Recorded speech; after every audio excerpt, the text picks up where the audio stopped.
It's Thursday, July 6. In the headlines, MPs to join the fight against non-communicable diseases and JUTC to receive new buses. In business news, gas prices are up.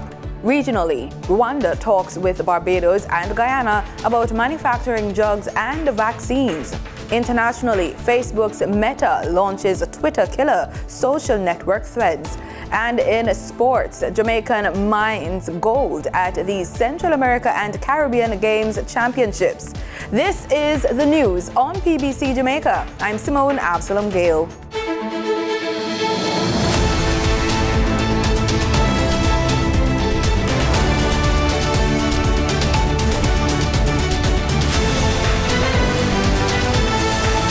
Transport Minister Daryl Vaz is planning a retreat with major players in the sector to devise a 100-day plan to tackle the many flaws in the transport system.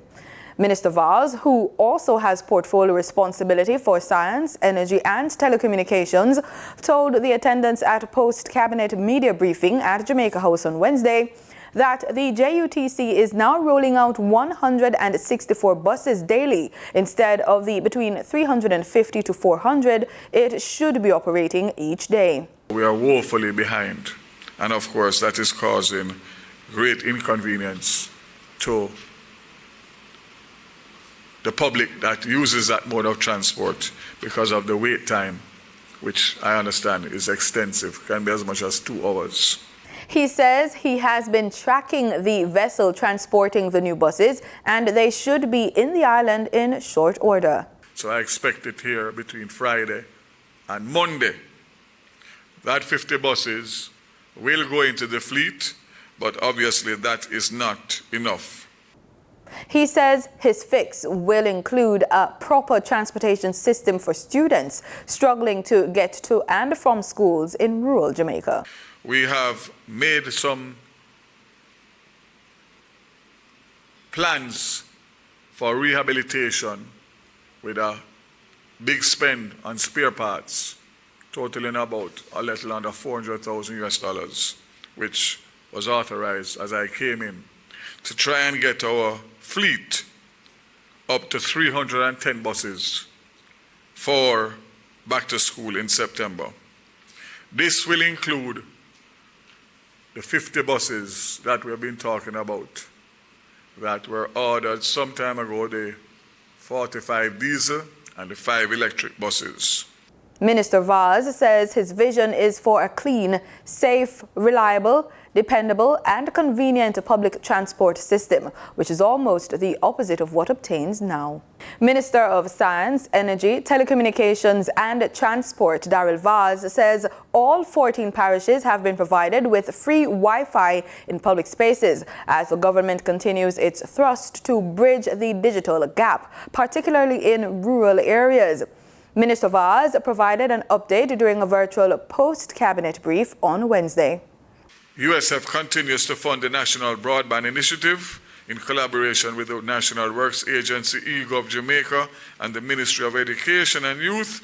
To date, a total of $924 million has been expended.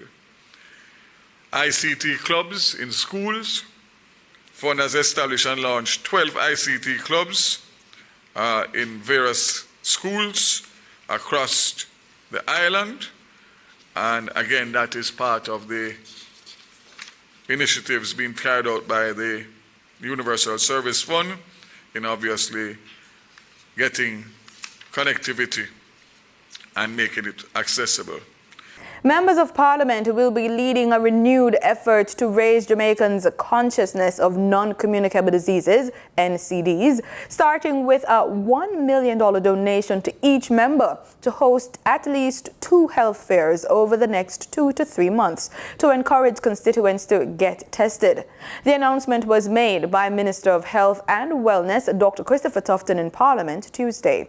So from that perspective, Madam Speaker, the summer program that I'm about to announce will include $1 million Jamaican allocation to each member of Parliament to host at least 2 health fairs. One could be a back-to-school health fair, but another.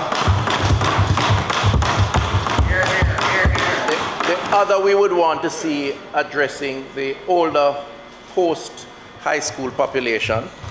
So that will be one initiative, Madam Speaker, 2 health fairs over the next 2 to 3 months. Once per.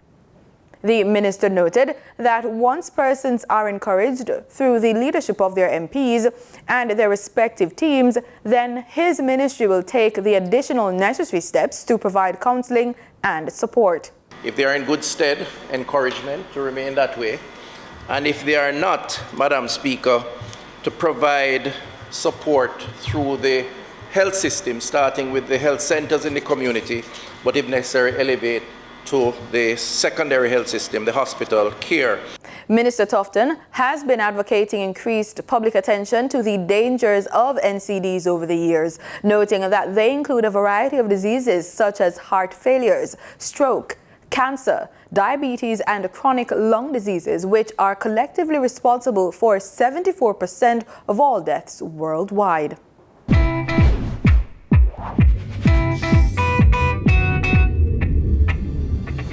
Hey guys, are you in the know?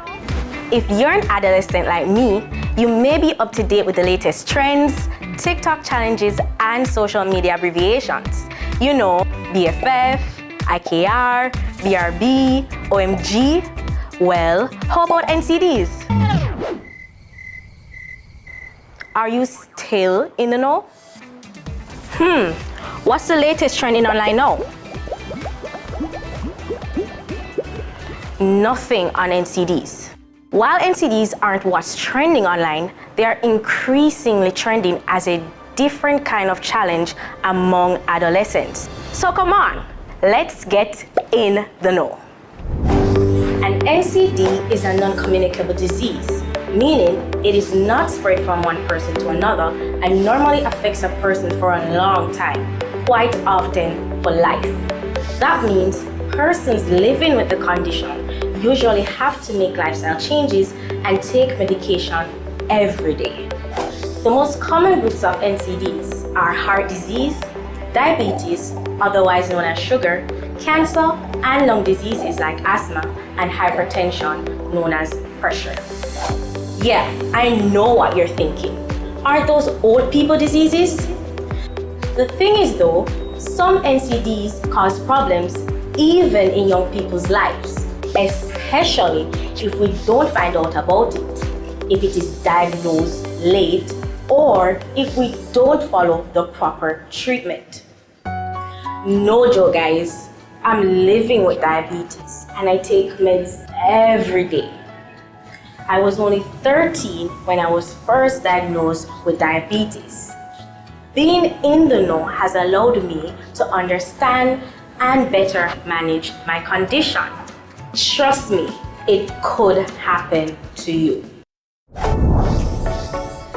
So a lot is going on and we do too many things that may not be best for us just cause it's easier or nice. We may drink too much juice or soda. Drink water. Water good, you know?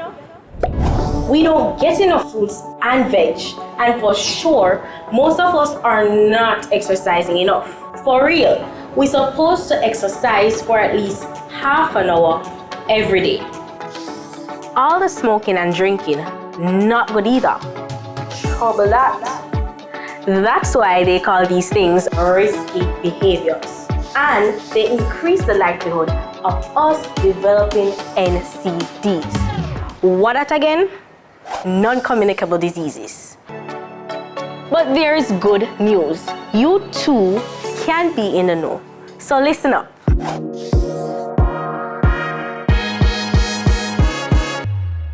Yo, I am an adolescent too. And when it comes to non-communicable diseases, I try to be in the know as much as possible.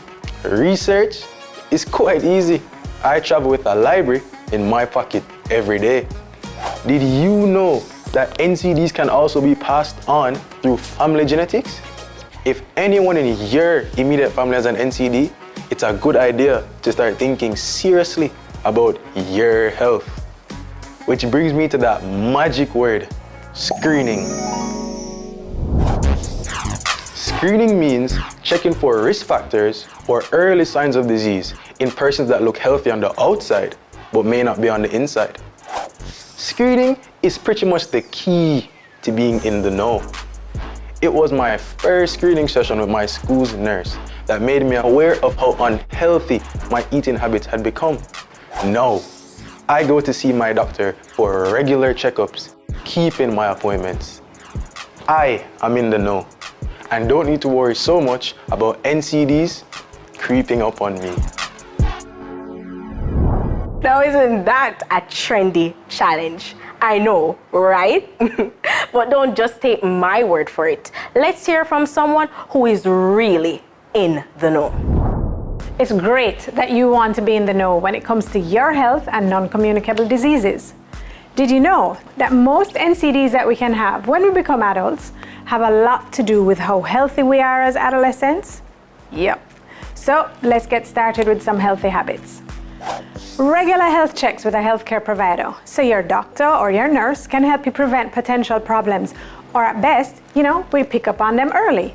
This can save you from a whole lot of health issues, and it's great because then you can have more control over your physical and mental health and just your overall well-being. So, here's what to expect. Your visit to a healthcare provider should be a good experience. This is a time when you get to come with your questions. You get to ask anything you want to know about your health and get the answers that you need. We usually will start out by asking you if you have any health concerns. So, think about it before you come so that when you get there, you can remember to tell us exactly what's been on your mind, what's bothering you.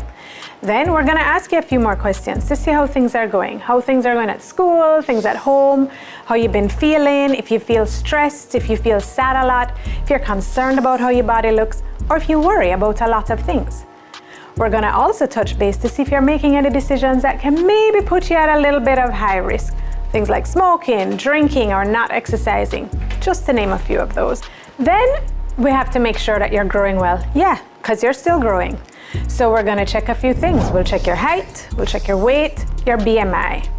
Then we're going to do some other things that you might not have remembered we do. We're going to check your blood pressure, test your urine, and we're going to have to check to see how well you're seeing. Who knows, you may have to get glasses like me.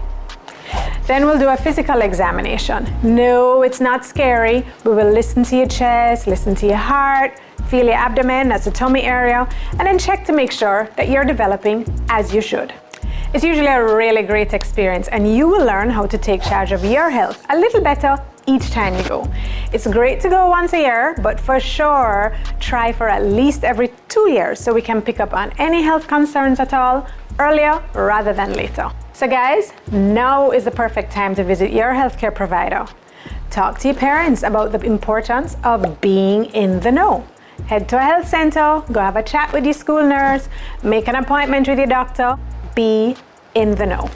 The Tax Administration Jamaica says it will conduct maintenance activities to a section of its online platform beginning Friday, July 7 at 7 a.m. until Monday, July 10, 2023.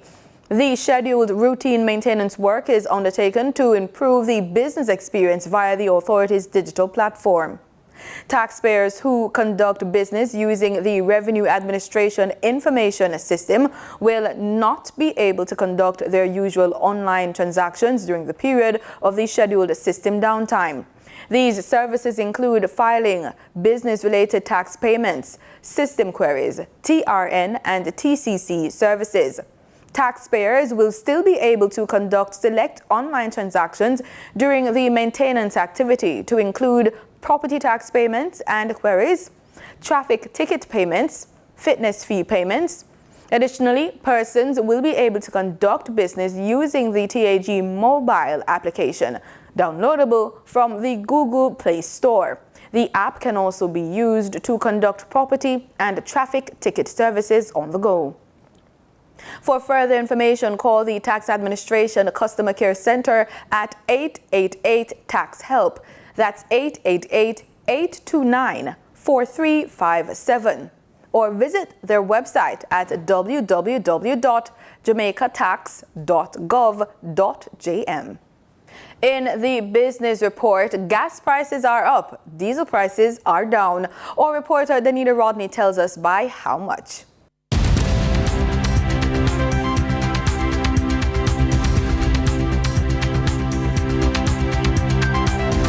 According to the latest ex-refinery cost from PBCJam, motorists should see an increase at the pumps in the price of gasoline and a decrease in the price of diesel effective Thursday, July 6. With both grades of gasoline up by 6 cents, 87 octane will sell for $166.64 per liter, while 90 octane will sell for $170.16 per liter. Down by $3.06, automotive diesel will sell for $158.66 per liter. Ultra-low sulfur diesel will sell for $166.25 per liter. Kerosene will sell for $172.97 per liter after a decrease of 25 cents. Propane liquid petroleum, down by 45 cents, will sell for $55.25 per liter, and butane liquid petroleum will sell for $62.45 per liter after a decrease of 36 cents. Remember that marketing companies and retailers will add their respective markup to these prices. The University of Technology has partnered with Sagicor to launch a mobile wallet to be tested on campus. The digital wallet is called SwiftPay. The prototype was unveiled for testing in the final week of June, and depending on the reception, a decision will be made on whether it will be made available to the general public. Now for your market updates. In foreign exchange trading for Wednesday, July 5, the US dollar sold for an average of $155.47. The Canadian dollar ended trading at $117.72. The pound sterling traded for $198.08, and the euro sold for $169.25. In JSE trading, the JSE index declined by 487 points. The junior market index declined by 3 points. The combined market index declined by 489 points, and the All Jamaican Composite Index declined by 1,461 points. Overall market activity resulted from trading in 107 stocks, of which 52 advanced, 44 declined, and 11 traded firm. Stocks advanced for 138 Student Living Jamaica Limited Verbal Preference, Access Financial Services Limited, and the AMG Packaging and Paper Company Limited. Stocks declined for Barita Investments Limited, Berger Paints Jamaica Limited, and Blue Power Group Limited. Trading firm were 138 Student Living Jamaica Limited, Caribbean Cream Limited, and Edufocal Limited. The overall volume leaders were Siboney Group Limited with over 6 million units, Sagicor Select Funds Limited Financial, and Trans-Jamaican Highway Limited with over 2 million units. In regional stocks, in Trinidad and Tobago, zero securities traded. On the Barbados Stock Exchange, Epley Caribbean Property Fund Value Fund was the sole security trading over 700,000 shares. In regional business, Barbados and other member states of Caricom stand to benefit as South Korea announced an increase in its contribution to the Korea Caricom Contribution Fund. Prime Minister Han Duck-soo says the increase will be made next year. Korea will deepen cooperation in areas such as climate change, marine environment, food security, and renewable energy, both in public and private sectors in the years ahead. To demonstrate our unwavering commitments to Caricom, I am pleased to announce that we will increase our contribution to the Korea Caricom Cooperation Fund fivefold next year. Before concluding,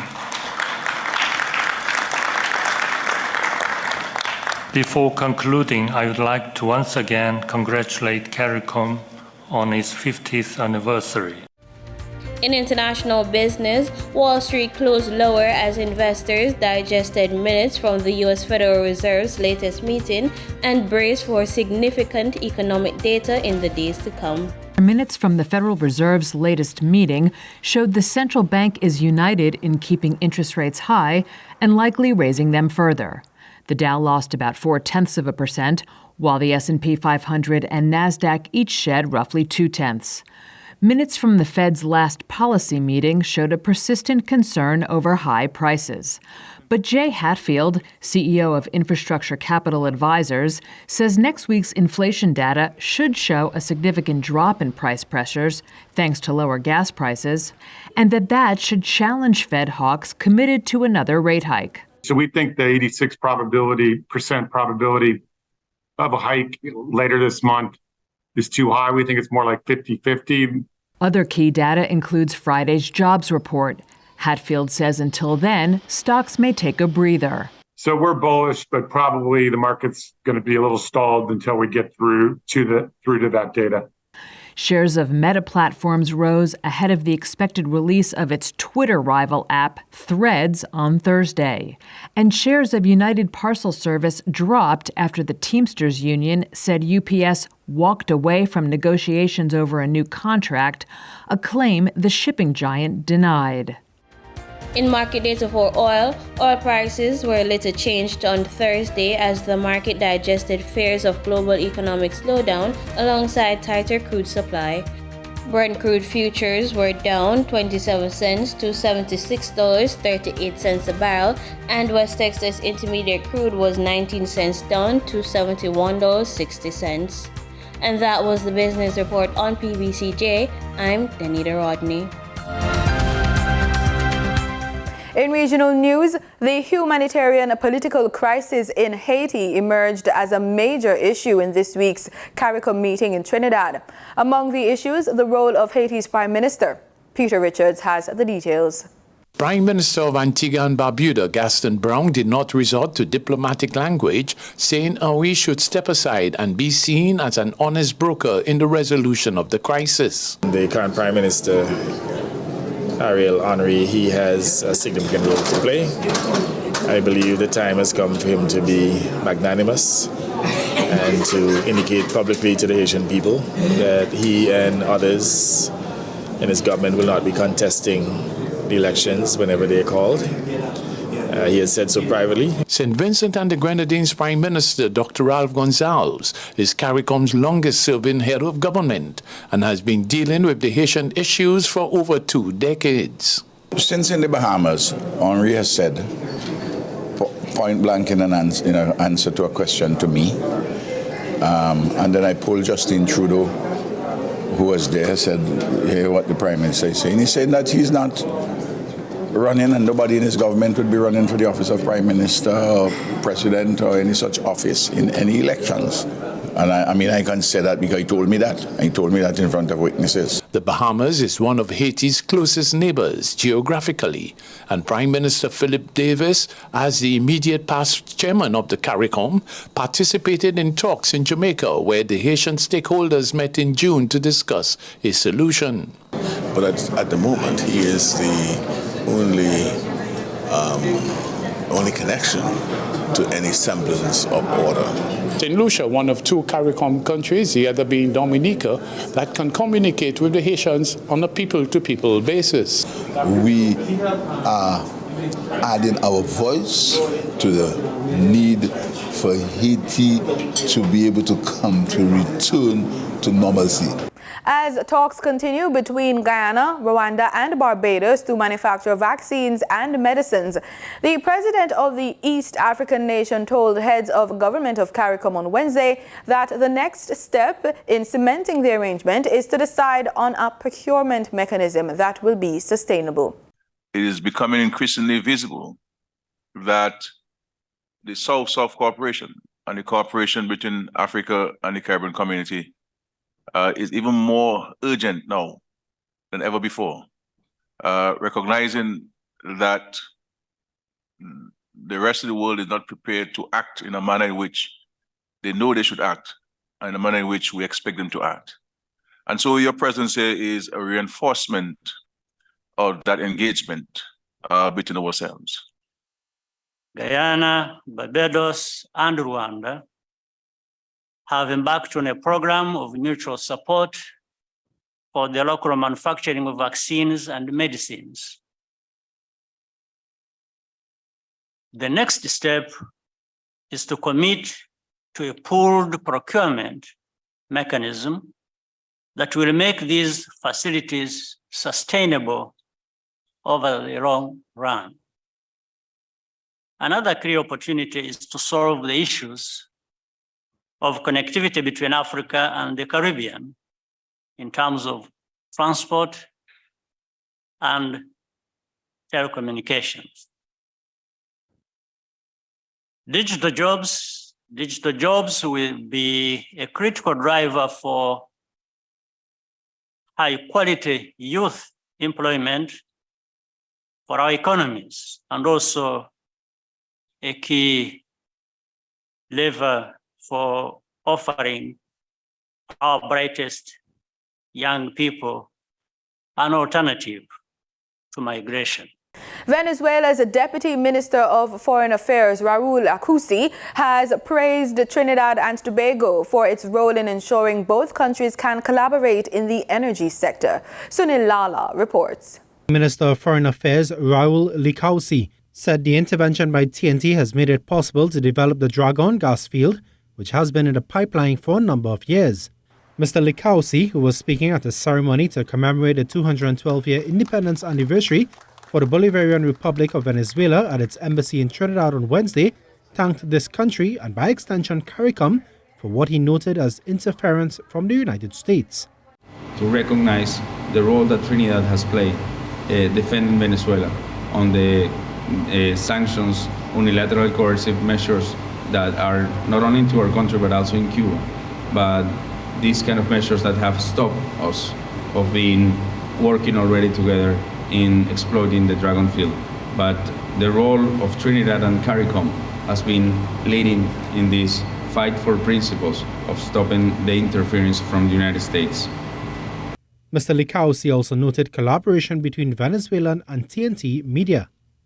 As we're speaking right now, Telesur and Trinidad and Tobago Television are about to sign a memorandum of understanding that will facilitate the exchange of television programs and best practices, which in turn will enhance the acknowledgement and flow of information in the whole Latin American Caribbean region.